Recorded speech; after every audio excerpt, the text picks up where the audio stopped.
kita tidak bisa mengabaikan perempuan. Karena merekalah yang menanggung beban paling berat. Krisis iklim bukan hanya soal suhu naik atau emisi karbon yang tinggi. Ini soal ketimpangan. Siapa yang paling terdampak dan siapa yang paling mampu bertahan. Data UNDP menunjukkan 80% pengungsi iklim adalah perempuan dan anak-anak. Itu artinya kelompok paling rentan justru yang paling berat menanggung beban. Di Indonesia, laporan Bappenas tahun 2023 mencatat bahwa 90% penduduk miskin tinggal di daerah yang rawan bencana iklim. Pesisir, bantaran sungai, dan kawasan pertanian. Ketika banjir, kekeringan, atau intrusi air laut datang, mereka kehilangan rumah, lahan, dan mata pencarian. Ini bukan sekedar bencana alam. Ini memperdalam jurang ketimpangan sosial.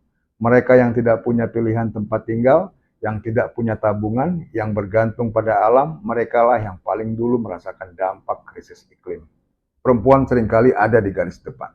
Mereka yang bertanggung jawab menyediakan air, pangan, dan menjaga kesehatan keluarga.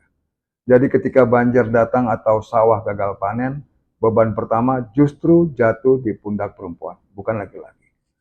Studi Walhi tahun 2021 mencatat, di daerah rawan bencana, perempuan 2 kali lebih banyak kehilangan akses atas tanah dan sumber daya alam dibanding laki-laki. Contoh di Demak dan di Pekalongan. Banjir rob merendam desa, memaksa keluarga pindah.